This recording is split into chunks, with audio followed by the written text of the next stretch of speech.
Every part of me,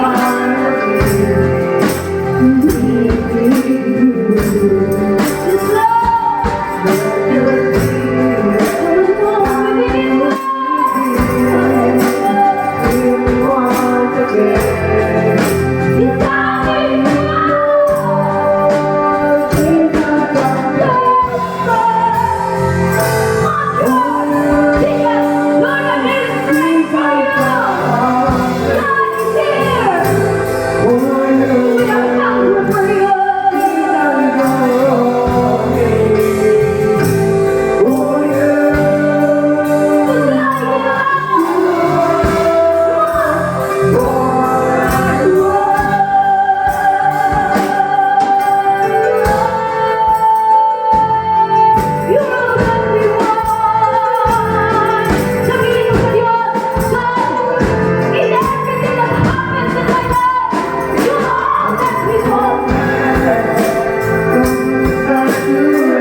Happy.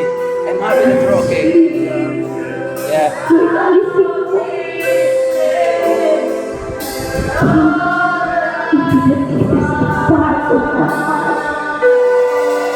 Remove everything that is not from you. Come into the deepest part of our heart. Ilubog mo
would humbly bow down to God. Let's all exalt the name of Jesus in this place. Hallelujah. Patuloy mong nasain na itaas ang Diyos sa iyong puso. Pag ganun ang ginagawa natin, alam niyo, ang daming problema, daming nag-i-exist. Problem is always there. Kahit gustuhin mo o hindi, nandyan lang siya. But if God is with us, then who can be against us? Amen? Just worship the Lord. Just lift up Jesus in your life. Nasain natin. You cannot overcome this world without God. Amen. Hallelujah. He is holy God, and He is holy forever and ever. Yes.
Yes, you are holy God.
Let the angels cry.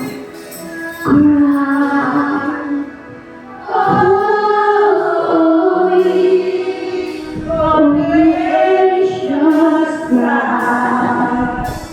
Holy, you were lifted high.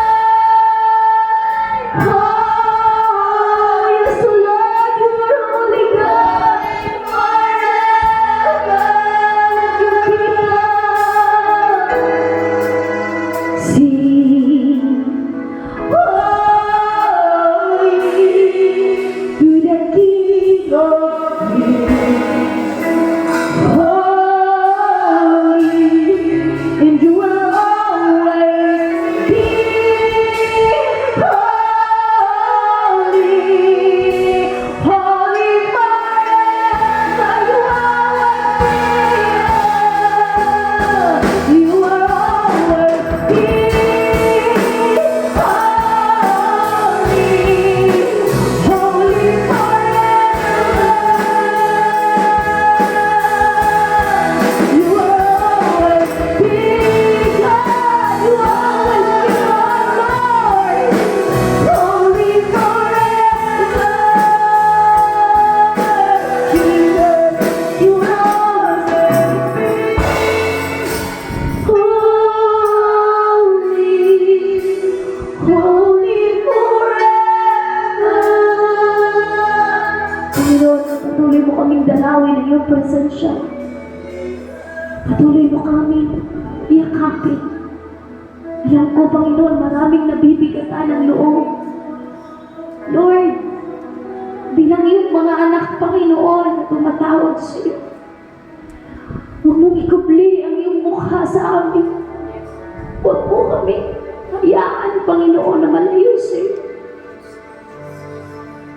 Let's offer this worship to you. Itaas mo yung kamay. Sabihin mo sa Panginoon, you are the world at the beginning. You were the world at the beginning. One with God, the Lord Most High. You're hidden in glory in creation. Now revealed in you our Christ. Sing it. What a beautiful name it is. What a beautiful name. Yes, Lord Jesus. The name of Jesus Christ, my King. Sabihin mo, what a beautiful name it is. And nothing compares to this. What a beautiful name it is. The name of Jesus.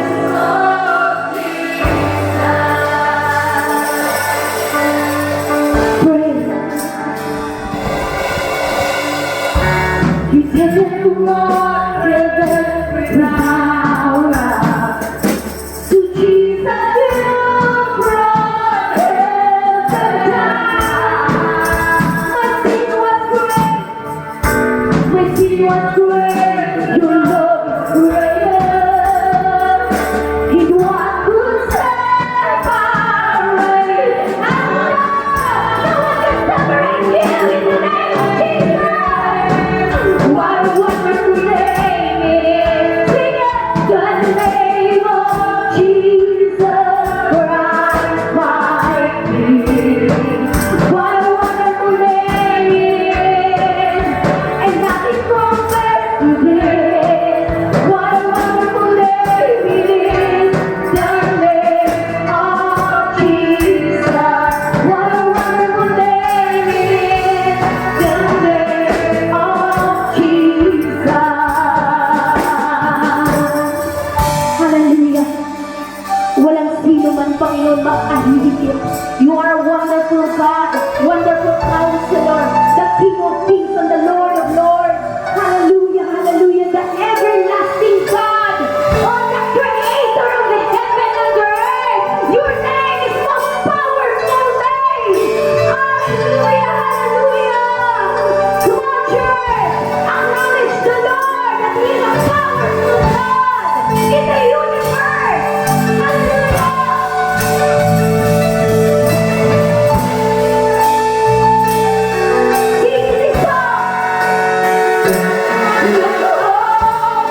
You're the Sunday. What a powerful day it is. A powerful day. Yes, God.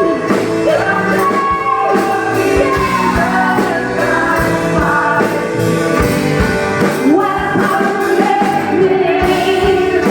And now we can stand again. What a powerful day it is. Sunday, oh Jesus. You have to rise up. You rise up. And you have no equal. Now and forever. You are right. We believe, we believe, we believe. Jesus. And yours is the blood. Yours is the name. What a powerful day it is. What a powerful day it is. The name of Jesus. Panginoon, ikaw ay dakila. Ikaw ay dakila sa lahat. What a powerful name it is. The name of Jesus. What a powerful name it is. The name of Jesus. There is power. Come on, church.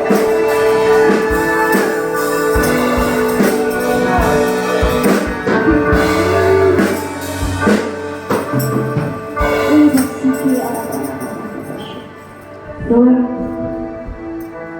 we rebuke the spirit, O Lord God, whatever the hindrance in our worship, O God. Hindi hadlang ito, because your name is most powerful name. Makapangyarihan ka sa lahat ng mga kapangyarihan. Yes, Jesus.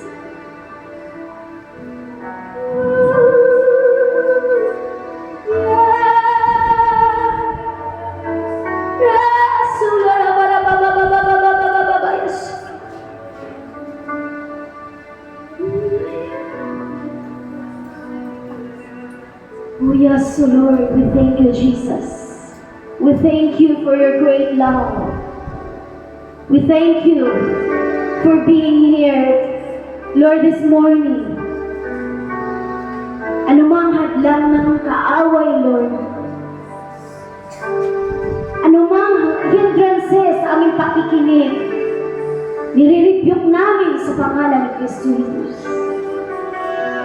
Pwede ba awitin natin this last song? There's power in the name of Jesus. There is power in the name of Jesus. The name of Jesus. In the name of Jesus. Jesus, there is power in the name of Jesus.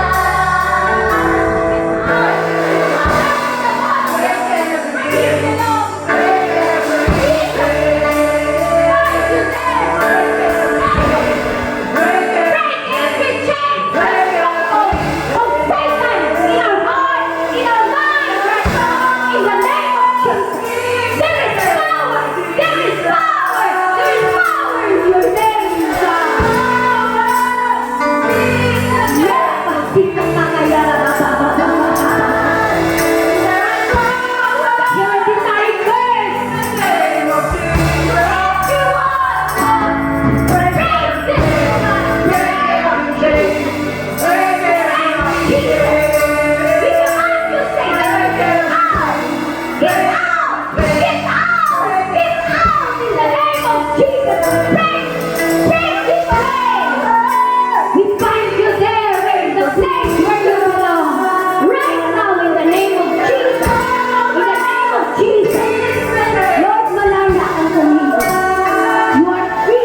nagawa kong malayo ka sa aming mga piling, Panginoon.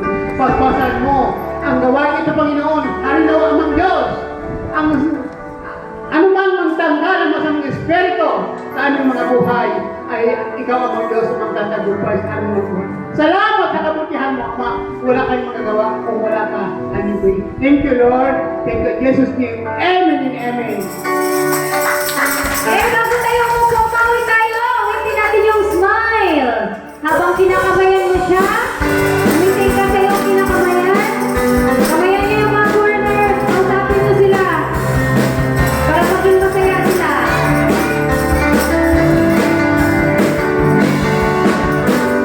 Smile, you look so beautiful.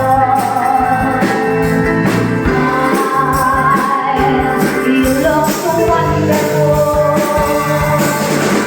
My brother, my sister, everything you said to the Lord. My brother, my sister, everything you said to the Lord. Everything you said to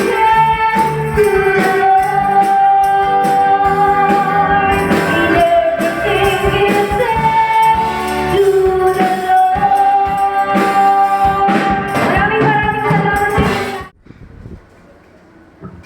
Okay. Happy Mother's Day.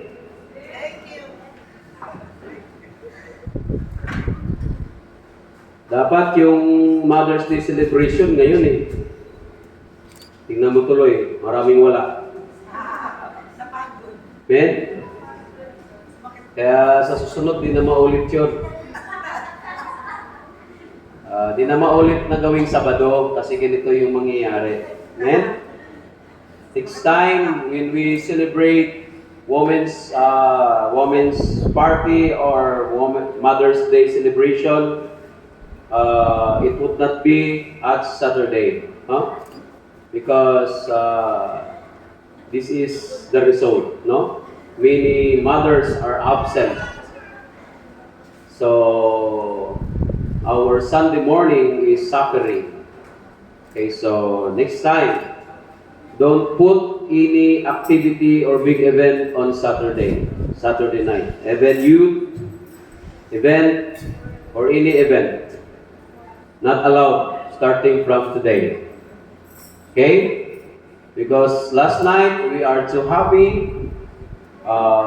Most of the women are happy and some are not. That's why we go home. They went home. Okay. But I think almost women last night are too happy. Amen? Did you agree?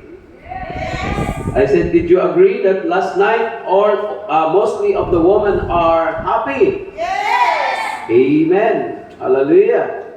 Okay, so thank you so much to all the cooperation of all the women in this church, to those who sacrifice greatly, most especially the interior designers, no, the maartes.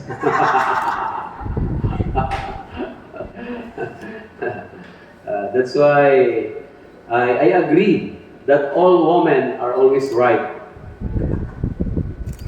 Do you know why? When they don't want to attend the church, they don't want. Yeah. Okay. That's why women are always right. Amen? Hallelujah. So, let us come to the Word of God. So let us bow our head and close our eyes and humble ourselves before God once again. Let us pray. Most gracious and loving Father, we humble ourselves in our heart, soul, and spirit before you completely once again. If you see iniquities, transgressions, shortcomings, impurities, through our words, our thoughts, and in deeds, Father God, once again, cleanse us to the power of your precious blood shed on the cross of Calvary. and make us worthy and holy, Father God, to hear your word that you're going to teach to each one of us. And may your word that you're going to empower us once again would be our spiritual nourishment that would set the deepest foundation of our faith in serving you, Father. And Father, thank you so much for sending your Holy Spirit, Lord God, to be among us this morning, filling our hearts with joy and gladness. And once again, Holy Spirit, thank you so much to be being our comforter, our counselor, our guide, and our teacher, Father God, in every day of our life. And Holy Spirit, continue to give us wisdom so that we may understand the deepest mystery of your word that you're going to teach to each one of us. And empower us once again, refresh our faith, and set into the deepest foundation of it, Father God. And what would be the disturbing power of the devil, the lies of the devil, and the disturbances of all the evil forces right now. We command them to go back to the bottomless pit in the name of Jesus. In Jesus' name of Nazareth. What would be the hindrances of the devil in our minds? Hallelujah. In Jesus' name, I rebuke them. Go away and go back to the bottomless pit right now. And we bind you the place where you belong in the mighty name of the Lord Jesus Christ. Hallelujah. Salamat, Ama, and all the praises and the highest glory, Father, we offer to you alone the mighty name of the Lord Jesus Christ. Amen and amen. Amen. Are you still awake? Gising pa ba tayo? Okay. So, can we shout aloud, Happy Mother's Day! Happy Mother's Day! Parang inaantok pa yung mga sigaw niyo. Si Catriona Grace sa likod, naantok pa eh.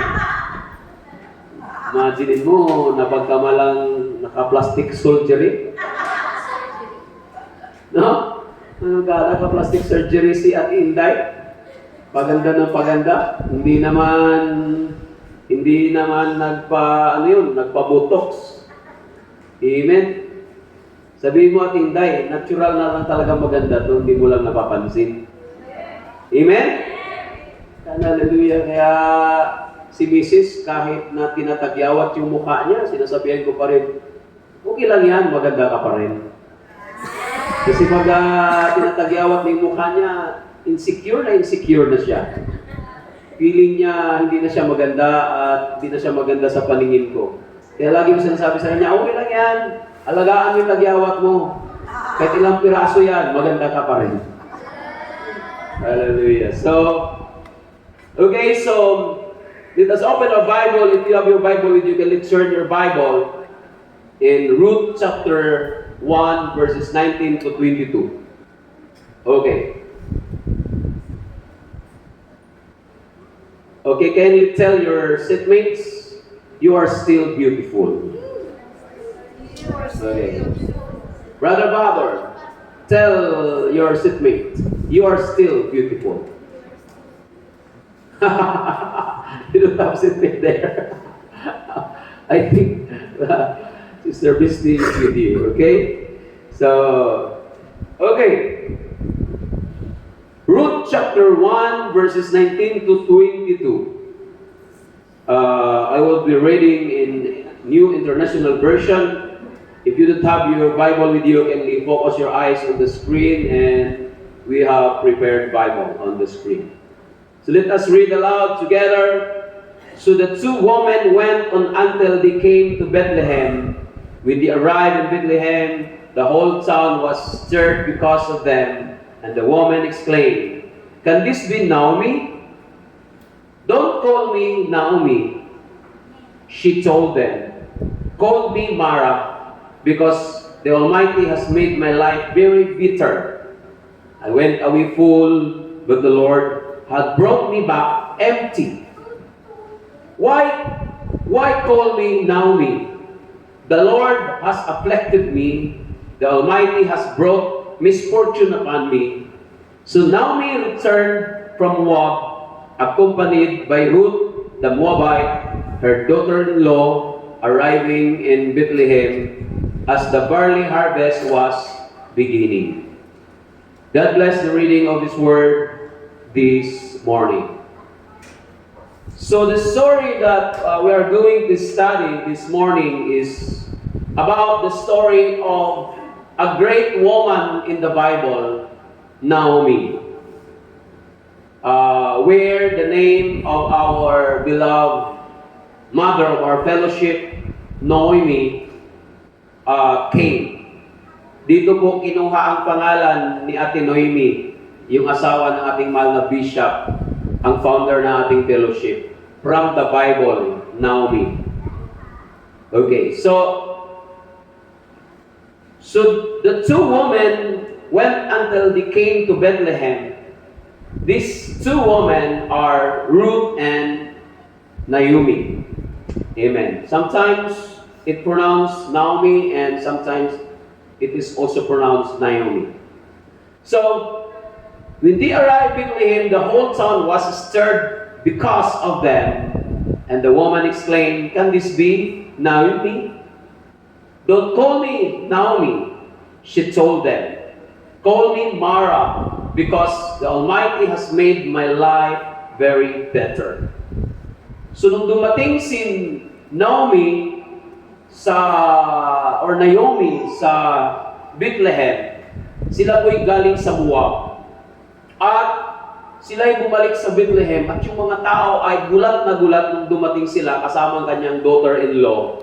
And at sabi nila, iba ito si Naomi?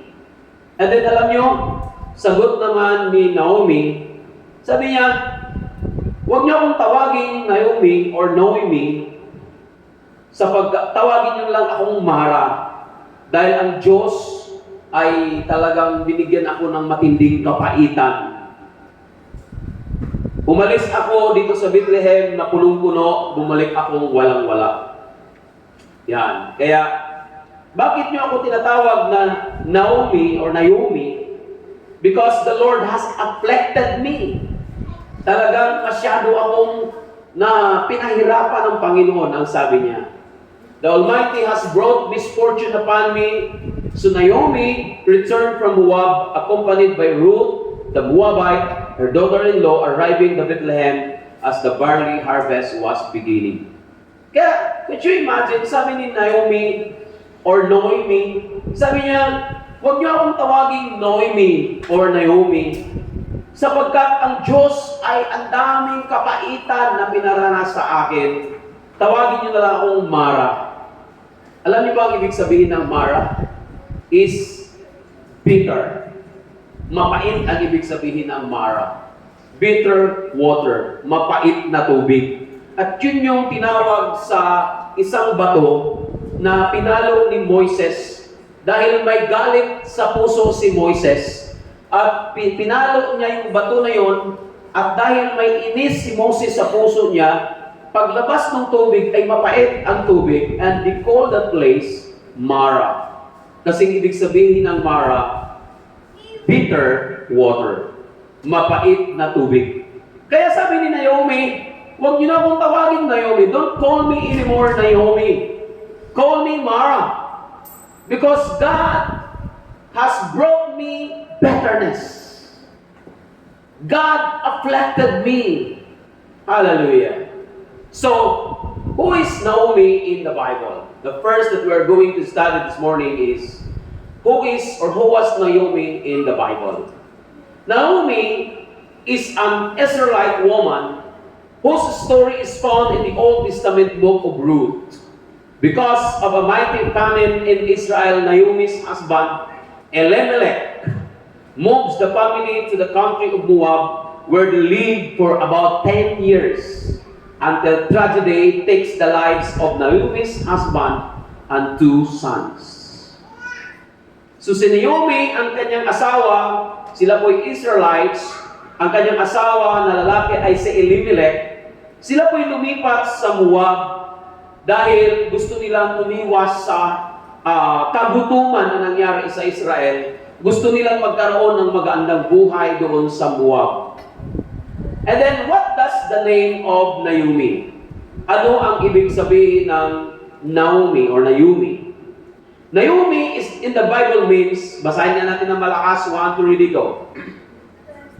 Naomi in the Bible means, basa tayo sabay-sabay, 1, 2, ready, go.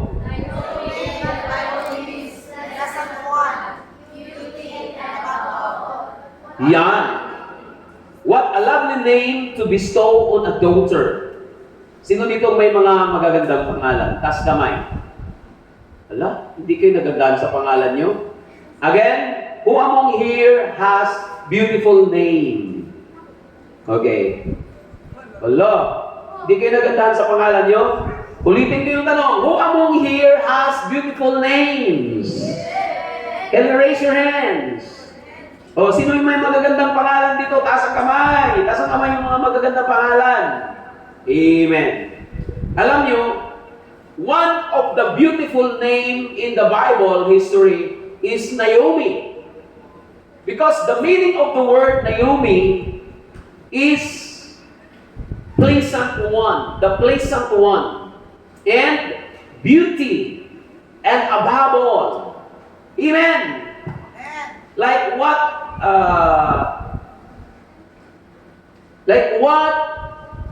Pastora Linda shared before, that Easter or Queen Easter is like the Miss Universe of today.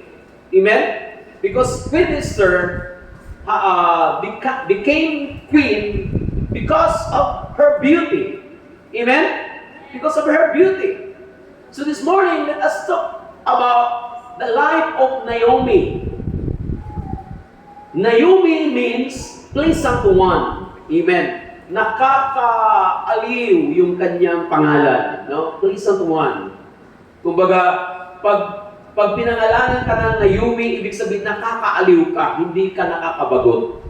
And then beauty, beautiful. Full of beauty ang ibig sabihin ng Naomi.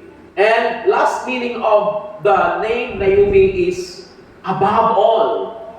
Amen. You are extraordinary to everybody. Amen. I said you are extraordinary from everybody. Amen. Yun po yung sabihin ng Naomi. Above all, higit ka sa lahat. Amen. Hallelujah. One who is beautiful inside and out and will be loved and cherished by others. That is the meaning of the word Naomi or the name Naomi. Take note. Naomi evidently lived up to her name. Amen. Invoking great love and loyalty in both of her daughters-in-law. Amen. So evidently, Naomi lived what's the meaning of her name? Pinamuhay po ni Naomi kung anong meaning ng kanyang pangalan. Who among here believe that our name has power? I said, who among here believe that our name has power? Sino naniniwala dito na ang pangalan mo may kapangyarihan? And that power manifests in your life. Amen? I said, the power of our names manifests in our lives. Nagmamanifest po yung power ng buhay, ng power ng pangalan natin. Amen? You know what your name means? Alam mo ba kung ano ibig sabihin ng pangalan mo? Me, I knew the meaning of my name. The meaning of my name, Gabriel, is the one who stands before God. That's the meaning of my name. How about your name? Did you know the meaning of your name? Alam mo ba ang ibig sabihin ng pangalan mo? Ha? Sinong nakakaalam sa ibig sabihin ng pangalan mo? Taas ang kamay. Taas ang kamay yung nakakaalam sa ibig sabihin ng pangalan mo. Hala, kakaunti lang. You need to know the meaning of your name. Amen? Because the meaning of your name manifests in your life. Nagmamanifest sa buhay natin yung meaning ng ating pangalan. Amen? That's why God changed the name of Jacob. You know why? Because Jacob means deceiver. Yun po yung meaning ng Jacob, deceiver. That's why God changed his name into Israel. Alam niyo ibig sabihin ng Israel? The chosen one of God. Amen? Amen? That's why my name is Gabriel, and the meaning of my name is the one who stands before God and is ready to God's command. Yun po yung meaning ng aking pangalan, Gabriel. The one who stands before God and always ready to God's command. Yun po yung meaning ng Gabriel. And you know, when I was disciple in our church in Mandaluyong City, when I was disciple of our bishop on my early Christian life, I was baptized by the Holy Spirit. And then when I was baptized with the Holy Spirit baptized me with a new name. And you know what that name is? My new name that the Holy Spirit given me is Peter. Peter means rock. Amen. Yun po yung meaning ng Peter, rock. Ibig sabihin ng rock.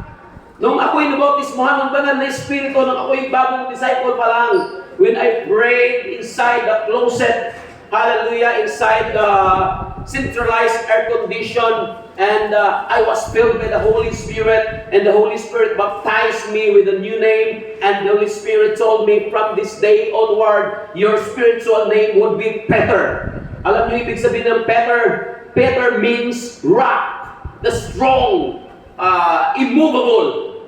That's why the devil attacked me, greatest trials in my life. We have been greatest trials in our lives in serving the Lord, and I almost quit. But praise God, that name that God has given me, my spiritual name is Peter. It manifested upon my life. Amen. Hallelujah. Nag-manifest ang Pedrong pangalan sa aking buhay because I am immovable. Amen. So you should know the meaning of your name. Dapat malaman mo ang ibig sabihin ng pangalan mo. You should. Kailangan mong alamin ang pangalan ang meaning ng pangalan mo because name has meaning and it has great power. Amen. So Naomi evidently lived up to her name, invoking great love and loyalty in both of her daughter-in-law. What is the story of Naomi in the Bible? Due to the great famine in their homeland of Bethlehem, Elimelech moved their family to the land of Moab to make a better life for them. Only that isn't what happens. Amen.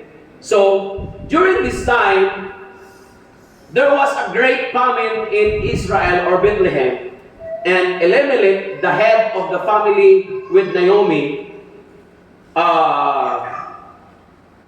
he decided to move his family to Moab and make a better life for them there. Kaya si Elimelech na asawa ni Naomi nag-decide na lumipat sila sa Moab at ang kanyang pamilya para magkaroon ng magandang buhay doon, pero hindi yun ang nangyari. Hindi yun ang nangyari. You know why?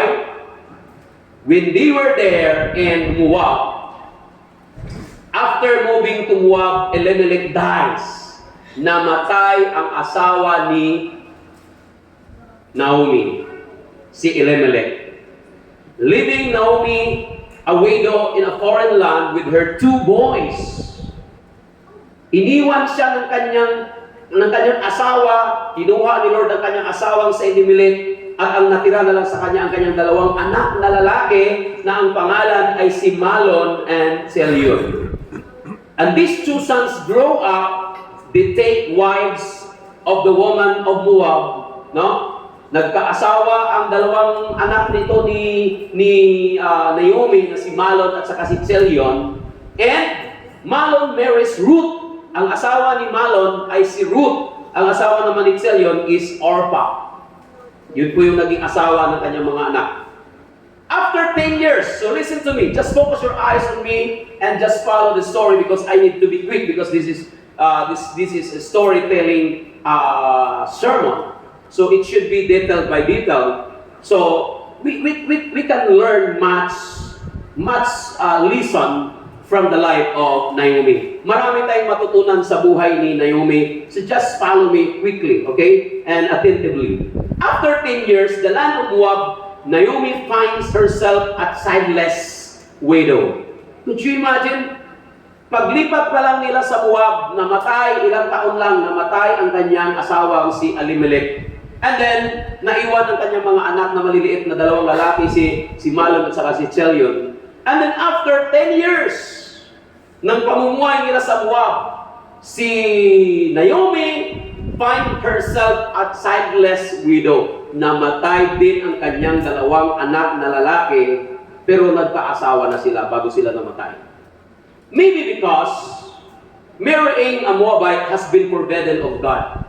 Siguro ang naging dahilan dahil ayaw ng Diyos, kung ating pong pag-aralan ang history, kaya pinatay ng Diyos ng maaga si Elimelech at ang dalawa niyang anak dahil ayaw ng Diyos ang mga Israelites na o karoon ng ugnayan sa mga Moabites.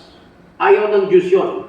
Pero nagdesisyon kasi si Elimelech na umalis sa Bethlehem because there was great famine. Mayroong matinding gutom sa Bethlehem. So he decided with his family to go to or to transfer their residency in Moab. But because Elimelech thought that they could have a great family there and they could give or he could give better life for his family there. But ito po ang nangyari. Namatay siya ng maaga, siguro mga walang nakalagay na specific year kung kailan siya namatay. But after 10 years, namatay din yung dalawa niyang anak na lalaki na si Mahlon at saka si Chelion. And some Bible scholars concluded because marrying to Moabite has been forbidden of God in Exodus chapter 34, 15 to 16. The father said to Israelites, "Be careful not to make treaty with those who live in the land, for when they prostitute themselves to their gods and sacrifice to them, they will invite you and you will eat their sacrifice." Kaya sabi ng Panginoon sa mga Israelites, huwag mag-ingat kayong magkaroon kayo ng ugnayan sa mga Moabites, sapagkat kung sila ay sasamba sa kanilang mga Diyos at mag-offer or maghandog ng kanilang handog sa mga Diyos, iimbitahan nila kayo, siyempre mga asawa nila kayo, at kakain kayo sa hinihandog nila sa Diyos. Kaya nang sabi ng Diyos sa kanila. Kaya siguro, ay talagang hindi sila nakinig kung anong pinagbawal ng Diyos. They married Moabites, and that's what happened. Alone and destitute in a foreign land, Naomi decides to return to her homeland, Bethlehem. Ruth and Orpah decide to go with her, but Orpah soon turns back to stay in Moab with her family. So, nung namatay ng kanyang dalawang anak, ang tira na lang sa kanya ay ang kanyang mga daughter-in-law, si Ruth at saka si Orpah. And then, Naomi decided to go back to her homeland in Bethlehem, and then Orpah and Ruth wanted to go with her, but Orpah soon nagbago ang isip ni Orpah and turns her back to stay in Moab where her family. So nanatili si Orpah sa Moab, at si Ruth lang ang sumama kay Naomi sa Bethlehem. So Ruth remains loyal to Naomi and remains to make Israel her new home and Naomi's God, the God of Israel, her God too. So Ruth is a Moabite. So si Ruth ay isang Moabite, but she decided to be loyal to his mother-in-law, Naomi. And she determines to make Israel her new home and to make the God of her mother-in-law Naomi to be her God. Hallelujah. And the God of Israel. So in Ruth chapter 1, verse 16 to 17, in English Standard Version, but Ruth said, do not urge me to leave you or to turn from following you. For where you go, I will go, and where you lodge, I will lodge. Your people shall be my people, and your God, my God. Where you die, I will die, and there will be buried. Sabi ni Ruth kay Naomi ng kanyang biyanan, sabi niya, huwag mo akong utusan na lumayo sa iyo at huwag mo akong tanggihan na sumunod sa iyo, sapagkat ang sabi ni Ruth, kahit saan ka pupunta, sasamahan kita. Saan ka man matutulog, sasamahan kita. Kung ano man ang iyong mga bayan, ay magiging bayan ko rin. Kung ano ang iyong Diyos, ay magiging Diyos ko rin. At kahit saan ka mamatay, doon ako ililibing. Yun ang loyalty ni Ruth sa kanyang mother-in-law na si Naomi. So Naomi went out from Bethlehem full but returns empty. She even tells those who greet him upon her return not to call her Naomi anymore, but Mara, which means bitter. So when Naomi came to Bethlehem with Ruth, according to our text that we have read a while ago, our key text in Ruth chapter 1, then he responded to the people in Jerusalem or in Bethlehem, don't call me anymore Naomi, because my life, the meaning of my name Naomi is not, it's not evident in my life. God showed me betterness. Sabi ni Naomi, huwag niyo na akong tawagin Naomi, sapagkat nung dumating sa Bethlehem and the people greet them with astonishment, and he said, oh, are you Naomi? And she replied quickly, no, don't call me anymore my name Naomi. Just call me from this day Mara, because the meaning of the word Mara is bitter. Because God has a lot of bitterness to my life. Kaya sabi ni Naomi, huwag mo na akong tawaging Naomi, sapagkat ang Diyos ay maraming kapaitan sa buhay ko. Siyempre, tingin sa akin, siyempre, sinong masasaktan noon, sinong hindi masasaktan noon, mga kapatid? Namatay ang kanyang asawa, and then the following years, ang kanya naman yung anak. Ibig sabihin, walang natira sa kanya. Ang natira na lang sa kanya ay mga daughter-in-laws. Kung ikaw kaya yun, mga kapatid, naglilingkod ka sa Diyos, kinuha lahat ng Diyos na mga mahal mo sa buhay, maglilingkod ka pa kaya sa Diyos? Amen? Are you still with me? I said, if you were in the place of Naomi, God took all your loved ones. Amen? God took all your loved ones, your husband, your 2 sons. Those things are the things that only you have. Yun lang yung kayamanan mo, yung family mo. But God took them all. Can you still serve God?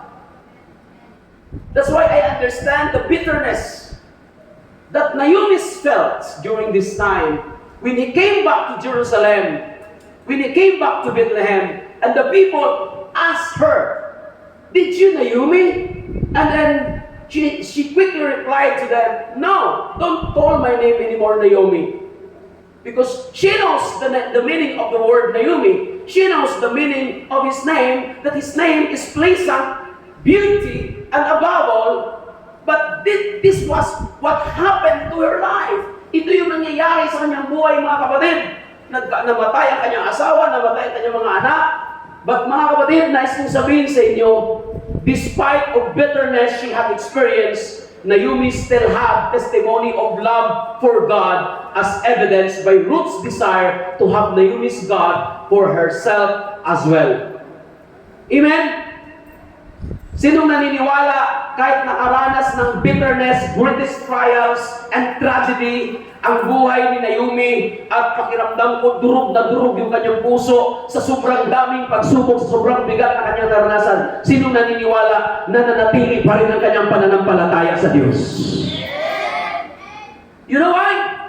What is the evidence of that? Because still, her granddaughter or her daughter-in-law, Ruth, no, her daughter-in-law has greatest desire to follow her. And her daughter-in-law, Ruth said to Naomi, wherever you go, I will go. What would be your people would be my people too. And wherever you die, I will be buried there. Kung saan ka man mamamatay, doon ako ililibing. That's how Naomi influenced greatly how she loved God to the life of Ruth.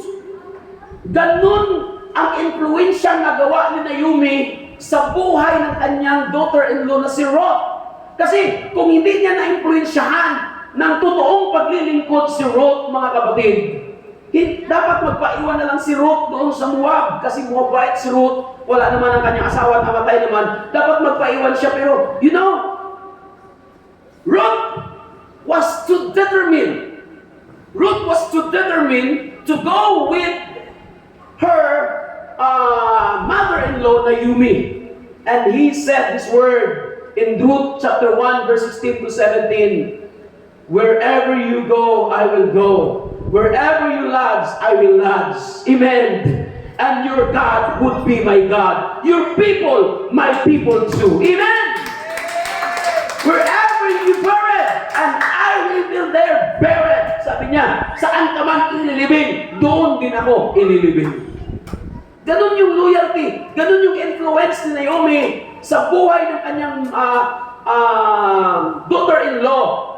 Kaya kapatid, I believe na si Naomi, even the great trials that she had been experiencing, even the bitterness that she felt, I can sense, hallelujah, I do believe Naomi is still believing the God of Israel is with her. Amen, hallelujah. Naniniwala pa rin si Naomi na kasama niya ang Diyos ng Israel sa gitna ng kapaitan ng kanyang buhay. Amen. So in the midst of bitterness and greatest trials of our lives, do not forget, God is still with you.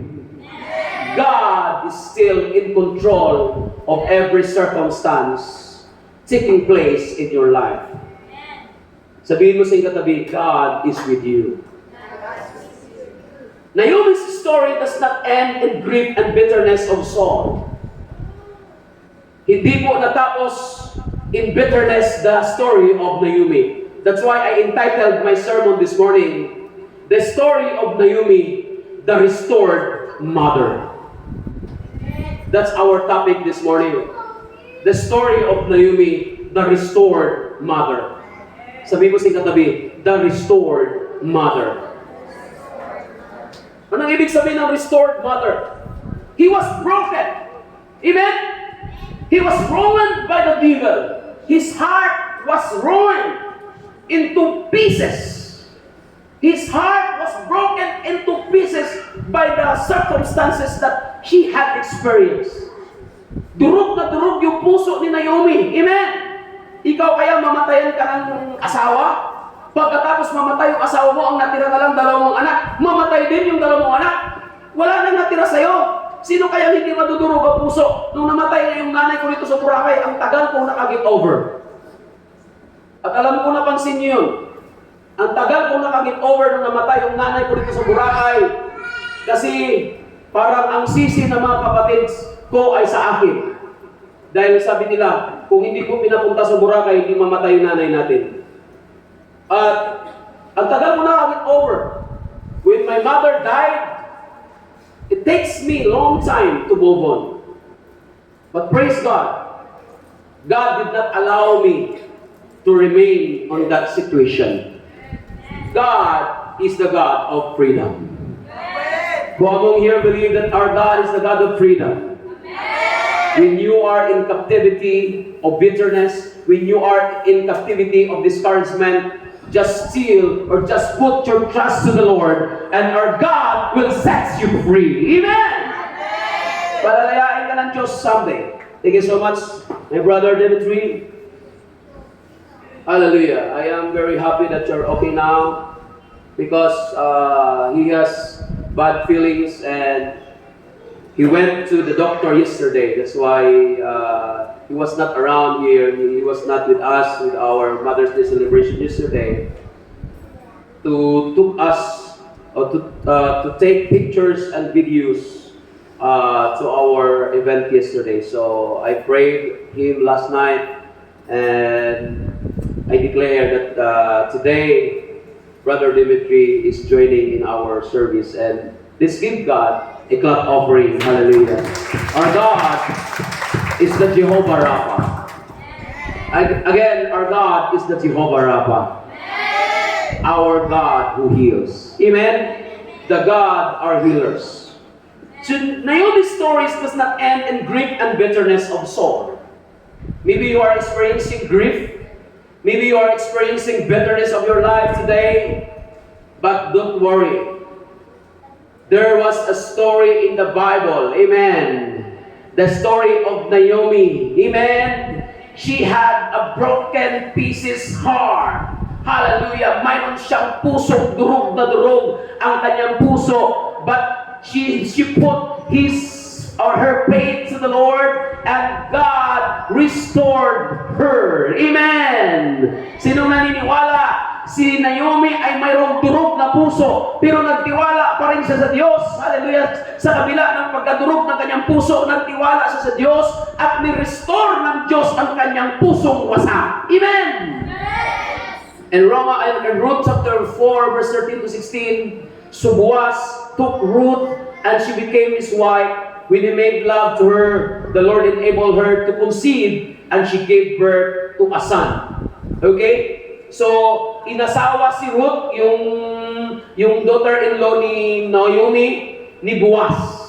And Boaz is pinsang buo ni Naomi. Si Boaz po ay pinsang buo ni Naomi. So, inasawa niya ang kanyang daughter-in-law na si Ruth. And then, nagkaanak sila. And verse 14, the woman said to Naomi, praise be to the Lord, for this day has not left you without guardian redeemer. May he become famous throughout Israel. He will renew your life and sustain you in your old age. For your daughter-in-law who loves you and who is better to you than 7 sons has given him birth. Then Naomi took the child in her arms and cared for him. Amen.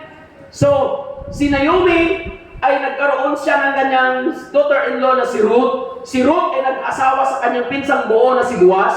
And then sila ay nagkaanak. Nung nagkaanak si Ruth, paglabas ng kanyang bata, ay may isang babae na nagsabi, siguro yung kumadrona ay nagsabi, sabi niya sa verse 14, praise be to the Lord who this day has not left you without guardian redeemer. Kaya sabi niya, purihin ang Panginoon sapagkat hindi ka pinabayaan ng Diyos kundi pinadalhan ka ng tagatubos. May he becomes famous throughout Israel. Kaya ang wish ng babae ito, sana ang batang itong pinanganak ay magiging tanyag sa buong Israel. He will renew your life and sustain you in your old age. I-renew sana ang buhay mo. Sabi ng babae, i-renew niya ang buhay mo. Papanag-uliin ang galak sa buhay mo. For your daughter-in-law who loves you and who is better to you than 7 sons. Sabi ng babae, dahil sa iyong daughter-in-law na talagang mahal na mahal ka, higit pa sa 7 anak mong lalaki. Di ba 2 lang yung anak na lalaki ni Naomi? Sabi ng babae, yung si daughter-in-law mo na nagmamahal sa iyo, higit pa sa 7 anak na lalaki. Ganun siya kamahal ni Ruth. Then Naomi took the child in her arms and cared for him. Kaya ang ginawa ni Naomi, kanyang kinarga ang kanyang apo kay Ruth at inalagaan niya ito. So Naomi's grief made her feel alone, but she was not. God had given her Ruth. Nung namatay ang asawa ni Naomi sa Elimelech at namatay ang kanyang 2 anak na si Sitsilyon, no? Sitsilyon at saka si Malom, no? Si Malom at saka si Sitsilyon namatay din. Kung isipin natin, nag-iisa si Naomi, nag-iisa na lang. Pero God is faithful to His children always. Sino naniniwala? God is always faithful sa all of us. Hindi iniwan ni Lord si Naomi na mag-iisa. Iniwan niya si Ruth kasama ni Naomi.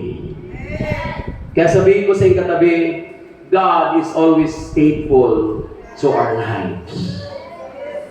When you feel you're alone and you are wrong, God sent anybody for your life. Magpapadala ang Diyos ng sino man para sa buhay mo pag nararamdaman mong nag-iisa ka na lang. Sino naniniwala doon? I said, sino naniniwala doon kung pakiramdam mo walang nagmamahal sa'yo, nagkakamali ka, may nagmamahal pa rin sa'yo. God was working to provide for Naomi and Ruth through Ruth's eventual marriage to Naomi's kinsman redeemer Boaz. So Naomi's story does not end in tragedy. So Ruth marries Naomi's next of kin, Boaz. Ang ibig sabihin po ng next of kin is pinsang buo. And God blesses them with son, Obed. Ang naging anak ni Ruth at ni Boaz ay si Obed. And you know who was Obed in the Bible? Who later has the son, siya po ang tatay ni Jesse. At alam niyo ba kung sino si Jesse? Ha? Alam niyo ba kung sino si Jesse? Si Jesse po ang tatay ni David. King David. At kung ating i-trace mga kapatid, ang ating Panginoong Hesus ay ipinanganak sa lineage ni David. Sinong naniniwala na ating Panginoong Hesus ay ipinanganak sa lineage ni David? Pinanganak po siya. Sa lahi po ni David, pinanganak ang ating tagapagligtas. Kaya, because of the bitterness of Naomi, hindi sumuko si Naomi. Nagpatuloy siyang manampalataya sa Diyos. Nagpatuloy siyang humawak ng nangan sa pangako ng Panginoon. Sa kabila ng durog na kanyang puso, wasak na ang kanyang buhay, hopeless na siya, pait na pait ang kanyang nararanasan. But praise God, hallelujah! Ang Naomi ito ay nanghawak sa pangako ng Diyos at hindi siya sumuko at hindi siya umayaw sa paglilingkod sa Diyos, at dahil sa kanyang lahi, nagmula ang ating tagapagligtas. Palakpakan po natin ang Panginoon. What if Naomi quit in serving God? What if Naomi decided to quit her life, to suicide? Mayroon kayang Obed? Is there Obed being born? And without Obed, is there Jesse, the son of the father of David? Without Obed, is there David in the Bible? No. Are you still with me? I said, are you following me? Paano kung sumuko si Naomi in the midst of bitterness? Paano kung nag-suicide si Naomi, nagpakamatay si Naomi? Sa sobrang pait, sa sobrang lungkot na naramdaman niya, namatay ang kanyang asawa ng pinakamamahal niya, at ang natira sa kanya, 2 anak na lalaki na sobrang mahal na mahal niya kaysa asawa niya. Namatay din.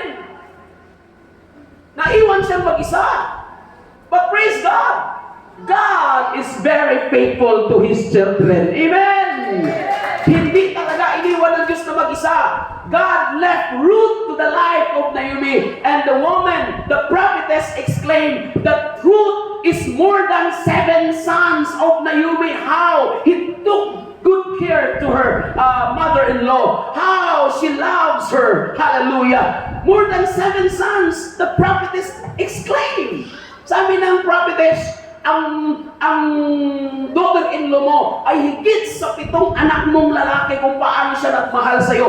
Ganon ka-faithful si Lord sa buhay natin. Kung pakiramdam mo walang nagmamahal sa iyo, mayroong ipapadala ang Diyos na magmamahal sa iyo ng totoo. Amen. Palakpakan natin ang Panginoon. If you feel that no one cares for you, God will send somebody for you to feel the love of God. When my mother died, I did not cry. At the hospital, I hold my tears until in her funeral. I hold my tears. You know why? I felt angry. I felt angry to the doctors, all the doctors. Here in Boracay, in Baptist Hospital, because the doctors, the specialist doctors in St. Gab, they were surprised and they exclaimed, they talked together, and I heard it, and they said, they amazed, why Doktora Hilada, tama ba si Doktora Hilada? Why Doktora Hilada did it to her? Because she is an internist. And why the body of this woman is so damaged like this? Narinig ko kasi yun. I heard the conversation of 5 specialist doctor in the emergency of St. Gabriel Hospital in Calibo. And they questioned together, why Dr. Hilada did this to her? Bakit ganun ang ginawa ni Dr. Hilada sa babaeng ito? Imagine mo, wala pang laboratory. Ininjikan yung nanay ko ng vial na antibiotic, ganito kalaki. Ganito kalaki yung bote, tas ganyan kahaba. Ang bilis ng patak, kaya yung nanay ko nagdeliryo. Pagdating sa St. Gab, pagdating sa Baptist Hospital, pag nung sunod-sunod ang patak ng ay nagdeliryo ng nanay ko, naghingalo na. At nagtaka ako, sabi ko, ano bang nilagay mong gamot, Dok, sa nanay ko? Ba't ganun? Matinong pa yan nung pag-alis ko, kausap ko pa nga yan. Naglalakad yan mag-isa, siya pang nagligpit ng kanyang mga ID, ng kanyang mga damit. Pagdating dito, nilagyan mo lang ng ganyang gamot, ganun ang nangyari. Ang mata niya ay nasa ibabaw na, nagdeliryo na. Sabi niya, hindi nilagyan ko ng antibiotic. Bakit? May ano na ba ang laboratory? Wala pa. Bakit nilagyan niyo antibiotic? Wala pa pala resultang laboratory. Sabi niya, kasi nagmamadali ka. Ha? Hindi pa ako nagmamadali, Dok. Inantay na natin umihi, hindi pa siya umiihi. Kaya nga po, hindi pa siya umiihi. Ba't nilalagyan niyo na ng antibiotic? Kaya tuloy ito nangyari sa tatay ko o sa nanay ko. Alam niyo mga kapatid, kung hindi lang ako pastor noong time na namatay nanay ko, babalikan ko talaga si Dr. Hilada. That's why I hold my tears when my mother died. I felt angry, too much angry with my heart. And then you know why? God sent, even the pastors here in Boracay, even the pastors, they comforted me. They went and St. Peter Funeral Homes in Navas, and they comforted them. They comforted me, and you know, I hold still my tears. I didn't cry. And God used someone. My friend, Mayor Chanya, called me. Oh, Pastor, how are you? And then, when I heard his voice and asking me, oh, Pastor, how are you? How was your feeling right now? Anong nararamdaman mo ngayon? And then my tears starts flowing down. Nag-umpisa ng yung luha ko. And then, Mayor Janyak told me, okay, Pastor, don't worry. I will pay all the expenses for you to bring your mother or the dead body of your mother to your province. When I heard that, God comforted. God restored my broken heart. And I cried, my tears goes down. And that's what I told you this morning. When you feel bitterness, when your life has been broken by the demon, when you are in distress, when you are facing great problems and trials, God will send somebody for you to feel that God cares you. For you to feel that God loves you so much. Amen?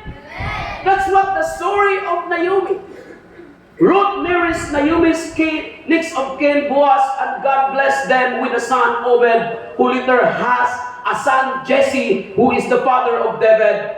Although Naomi has only 2 direct blood descendants, her 2 sons who died childless, God uses Naomi to bring Ruth to Israel to become the grandmother of Israel's second king and an ancestor of Christ. Amen! God uses the life of Naomi, hallelujah, to be the grandmother of the second king of Israel. The second king of Israel is David. Amen. Because the first king of Israel is King Saul, and the second one was David. And David is the ancestor of our Lord Jesus Christ. Hallelujah. Palakpakan po natin ang Panginoon. Joy is restored to Naomi as she dotes on Obed, her grandson, through her precious daughter-in-law Ruth, in Ruth chapter 13 to 16. Okay, what lesson can we learn from the story of Naomi in the Bible? God chose to give, can we read this aloud together? 1, 2, ready, go. God chose to give us details about Naomi's life for a good reason. She has much to teach us about living a life that honors God. She was not perfect, but she obviously had faith in her God, the truth recognized and wanted for herself. Amen? Let us remember always this. Okay, can we read aloud together? 1, 2, ready, go. God is sovereign and working His plans. Sabihin mo sa iyong katabi, ang Diyos ay napakabanal at ang plano niya ang nasusunod sa ating mga buhay. Sino naniniwala doon? Ang plano ng Diyos ang nasusunod sa ating mga buhay. Don't like be Jonas. Sabihin mo sa katabi, huwag mong tularan si Jonas. Dahil kapag tularan natin si Jonas, when God called you to do something, don't like be Jonas. Huwag mong tularan si Jonah, because God called Jonah to do this, to preach in Nineveh, but Jonah disagreed. He refused to obey God's plan. That's why he encountered a lot of storms, a lot of tragedy in his life. Hallelujah. Until Jonah obeyed God. Kaya kung may pinapagawa ang Diyos sa buhay natin, huwag tayong mga swail sa Diyos. Sino naniniwala doon? Sabi mo sa katabi, maging masunurin ka sa tawag ng Diyos. Because God is so sovereign and working His plans. It always God's plan that truth be grateful into the lineage of Christ. God used Naomi in that plan to bring Ruth to Israel, where she met and married Boaz. Tingin sa akin. Just look at me. Eyes on me, just eyes on me. You know, Ruth was not an Israelite. Hindi po Israelite si Ruth. Paano magiging kasama sa plano ng salvation si Ruth? And Ruth is or was not Israelites. Hindi po siya Israelites. But you know, why Ruth became together with the lineage of our Savior Jesus Christ, because she put her faith to God of Naomi. Amen? Kaya si Ruth nakasama sa lineage ng ating Savior na si Jesus Christ dahil sa kanyang anak. Hallelujah! Nakasama sa lineage si Ruth, samantalang siya'y Moabites, hindi siya Israelites, pero nakasama siya sa plano ng Diyos na dahil sa kanyang lahi, magmumula ang tagapagligtas. Dahil si Ruth nanampalataya sa Diyos ni Naomi, and she served Naomi. She loves Naomi so much. We cannot see the big picture. God is working in our circumstances. Our job then is to simply obey and trust God to work all things together for our good, no matter what we have or what we see happening in our lives. Ano man daw ang nakikita mo sa buhay mo ngayon, Anong hirap ang nakikita mo sa buhay mo ngayon, kapatid? Tumayo tayong lahat. Let us all stand. Let us all stand. And can we bow our head and close our eyes? Pwede ba tayong yumuko, ipikit natin ating mga mata? Again, we cannot see the big picture God is working in our circumstances today. Our job is to simply obey and trust God to work all things together for our good, no matter what we see happening in our lives. What you are seeing now taking place of your life, in your family, ano yung nakikita mong nangyayari sa pamilya mo ngayon? Huwag mong tingnan yun, kapatid. Tingnan mo ang magandang plano ng Diyos na gagawin niya sa buhay mo. If we will imitate the faith of Naomi and Ruth. Kung gagayain natin ang faith ni Naomi and Ruth, most especially Naomi, she had experienced great bitterness. She had a great affliction of her life. Her heart was so broken into pieces because of the greatest trials she had been experienced. Ikaw ba nakaranas ka na ng matinding pagsubok or maaring ngayon nakakaranas ka ng matinding pagsubok sa buhay mo? Kapaitan sa puso mo. Pakiramdam mo, hirap na hirap ka sa sitwasyon mo ngayon. Hirap na hirap ka sa sitwasyon ng pamilya mo ngayon. Huwag mong tingnan yan, kapatid. Tularan natin si Naomi. Sa gitna ng bitterness ng kanyang nararanasan sa kanyang buhay, sa gitna ng greatest affliction na kanyang nararanasan, sobrang bigat, sobrang pagsubok na sobrang nawasak yung kanyang puso sa kalungkutan. Kaya sabi niya, huwag niyo na akong tawaging Naomi, tawagin niyo na akong Mara. Ikaw ba, gano'n na ba kapait ang nararanasan mo sa buhay mo ngayon? Na para bang iniisip mong tumigil ka ng maglingkod sa Diyos? Na parang iniisip mong i-give up mo na yung marriage life mo? Na parang iniisip mong i-give up mo na yung family mo? Na parang iniisip mong i-give up na ang magandang plano mo? Dahil sa sobrang bigat, sa sobrang pait na nararamdaman mo at nararanasan mo ngayon. Kapatid, what if Naomi quit her life? Paano kung si Naomi tinigil niya ang kanyang buhay? Magkakaroon kaya siya ng apong si Obed na tatay ni Jesse? Na si Jesse ang tatay ni David? Na si David ang nagiging ancestor ng ating tagapagligtas na si Jesus Christ? Magkakaroon kaya tayo ng tagapagligtas ngayon kung si Naomi in her great affliction decided to quit herself? Could we have salvation today? Mayroon kaya tayong kaligtasan ngayon if Naomi decided to quit herself?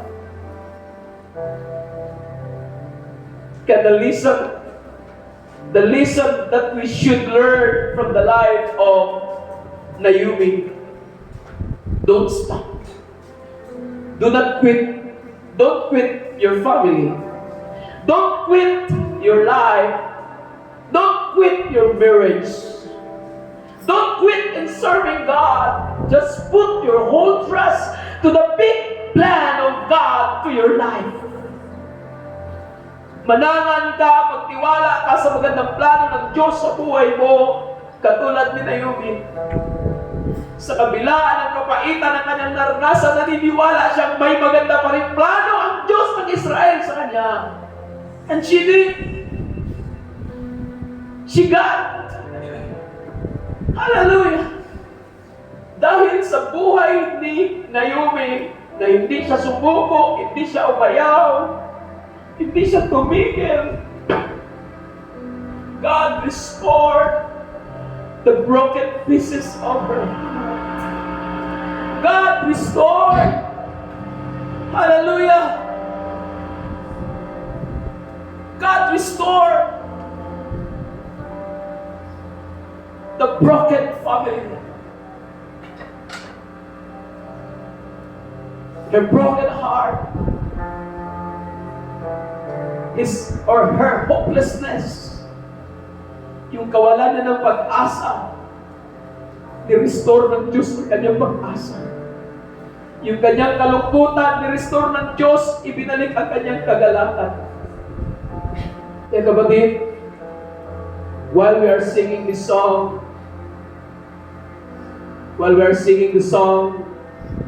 this is my desire. I give you my heart.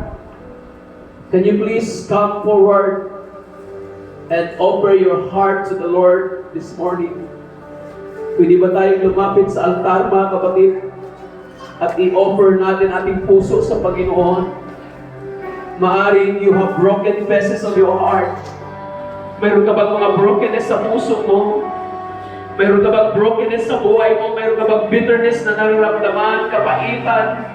Mayroon ka bang great affliction na naranasan sa buhay mo? Matinding mga pagsubok, problema na naramdaman sa buhay mo? Just come to the altar and let the healer heals your wondered heart. Again, let the healer heal our wounded heart, our wounded soul, and be restored this morning. As we sing this song, itaas mo natin ating mga kamay. Itaas mo natin mga kamay. Hallelujah. Just raise your hands while you are kneeling at the altar. Itaas natin mga kamay. Hallelujah, Jesus. Hallelujah. Glory to God. Yes, Lord God. Hallelujah, Jesus. Hallelujah. Lord, with all my heart, I worship you.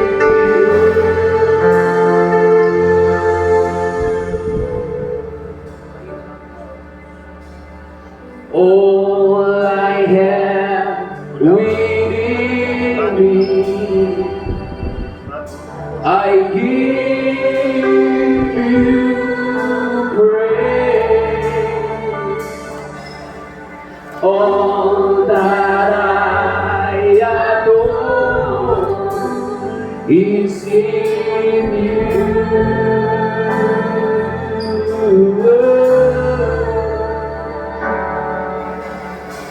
Just give your heart to the Lord. Just give your broken heart to God. While you are kneeling down and raising your hands, let the healer restore your broken pieces of your heart. Every breath that I take, every moment I'm away,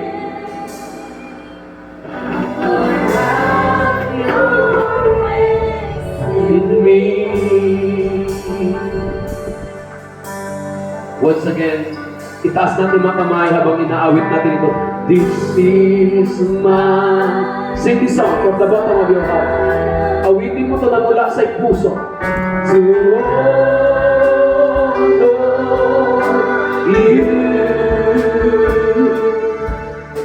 Lord, with all my heart, I worship you.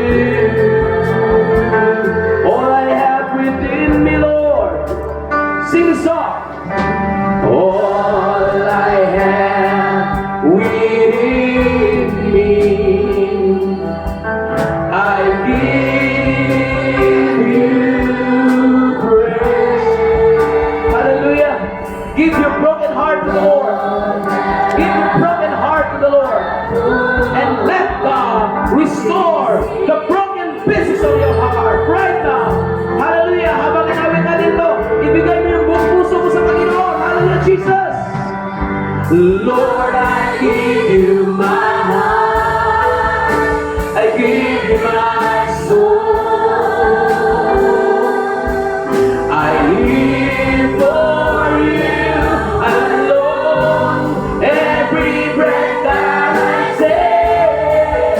Every moment I'm away. Lord, have your way in me.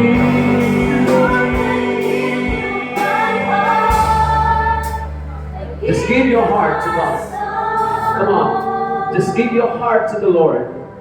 And God will be restoring the broken pieces of your heart. God will be restoring the broken soul, the brokenness of your soul. Come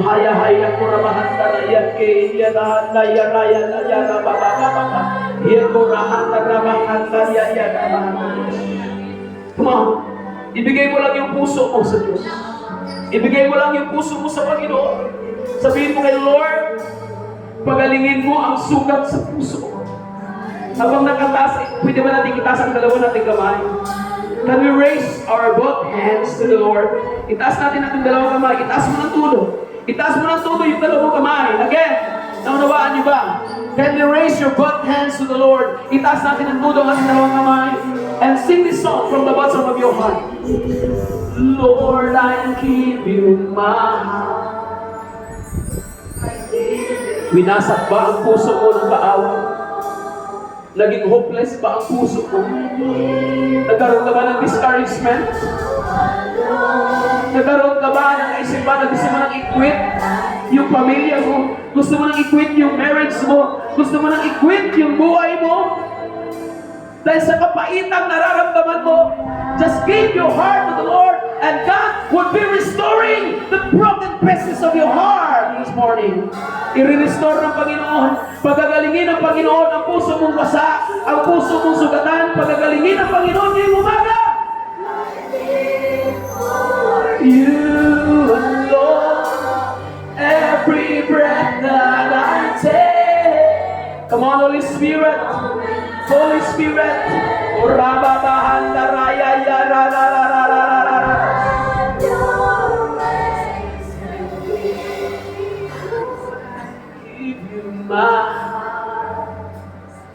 I give you my soul. Hallelujah, Jesus. I live for you.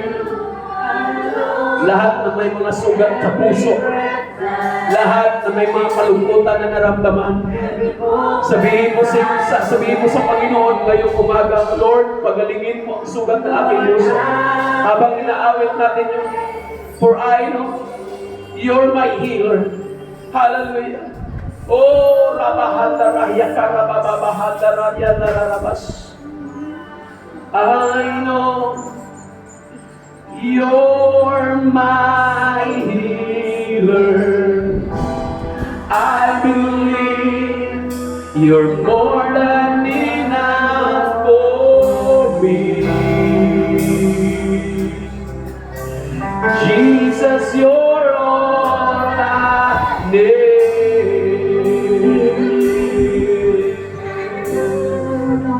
Oh, Rabba, Rabba, Kanda, Rabba, Bahanda, Rabba, Rabba, Rabba.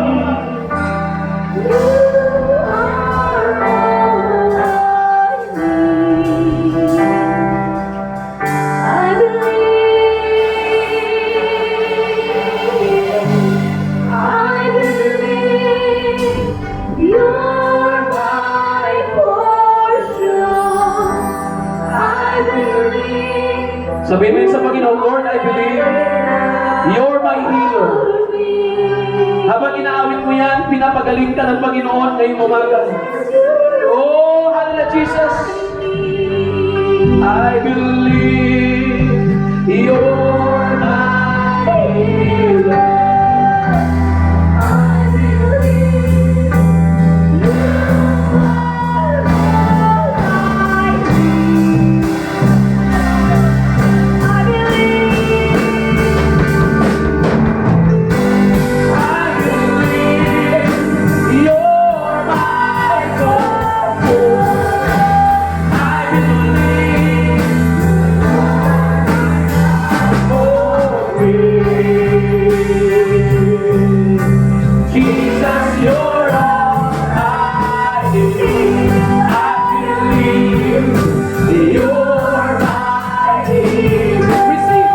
Receive your healing right now. Receive your healing right now.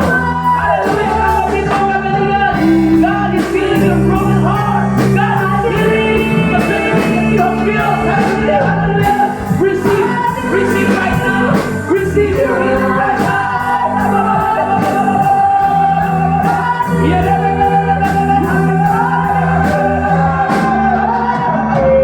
Oh, I speak healing. I speak restoration. Oh, I speak freedom. I speak freedom.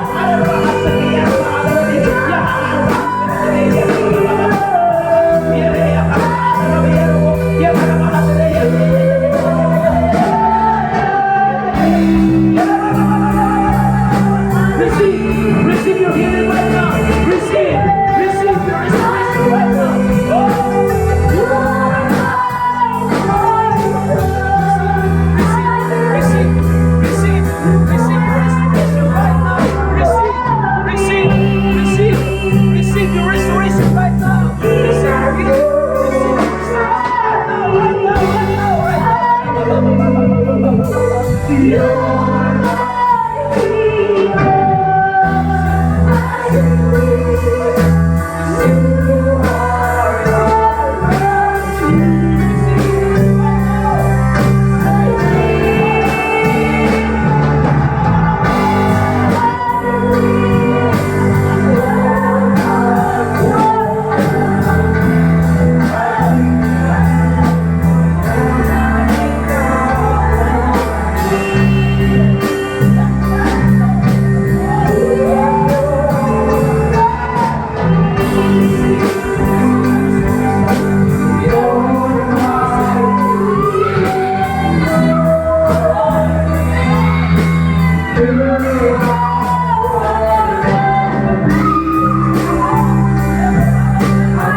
brokenness of our heart. God is mending the brokenness of our soul this morning. Pinapagaling ng Panginoon ang mga sugat ng ating mga puso. And He is restoring our broken relationship right now. The hopelessness that you have felt right now, God has given us hope. Binibigyan tayo ng Diyos ng pag-asa sa ating kawalan ng pag-asa. Tumayo tayong lahat. Let us all stand and let us praise God aloud. Sumigaw tayo ng malakas na Hallelujah! Lord, thank you for mending the brokenness of our heart and restoring the broken pieces of our soul and spirit of our heart. Salamat, Panginoon, sa kagalingan. I speak freedom to your people right now. I speak restoration. We are all restored. We are all restored. The joy is restored. Our health is restored. Hallelujah! The glory to Jesus. 17 years ago, kasama natin si Mami May. Okay, kids? Habang umaawit tayo ng magandang awit. Okay? Habang umaawit tayo ng magandang awit, na kumapit ka lang. Okay, lahat ng kids, bigyan nyo ng bulaklak isa-isa. Isa-isa dapat may abot kayo, hindi lang sa nanay nyo. Dapat isa-isa may abot kayo. Okay? Okay.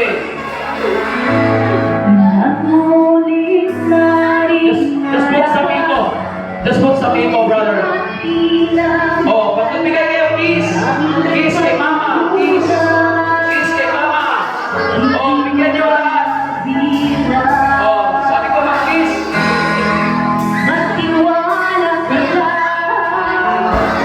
Itawag mo sa kanya. Huwag kang mag-alala. Nakikinig siya.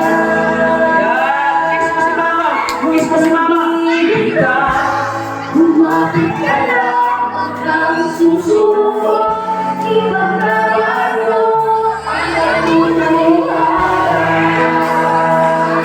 ituloy ang laban. Okay? Let's give flowers. Let's give flowers. Tuloy ang takbo, hanggang wala. Tayo ay naglalakad na Oh, sige pa, ibigay. kumapit ka lang. Yan, sige na. Bigyan pa lahat. Bigyan pa. Oh, kids, kuha pa ng bulaklak. Kuha pa ng bulaklak. Andito ka lang. Aatras ka pa ba? Huwag ka, hindi mo hindi makakaya. Palaging may pag-asa. Oh, sige pa, magbigay pa, magbigay. Magtiwala ka lang. Itawag mo sa kanya. Huwag kang mag-alala. Kahit makikinig siya. Huwag kang bibisa. Kumapit ka lang. Huwag kang susuko. Italaran mo ang nagbubuhalan. Ituloy ang laban. Huwag kang iiwan. Ituloy ang takbo. Huwag kang matakot. Tayo ay maglalakbay sa daan ng buhay. Kasama ang Diyos ng lahat. Kumapit ka lang.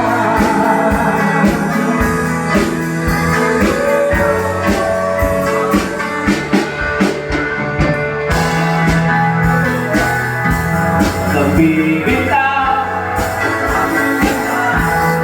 Susunod.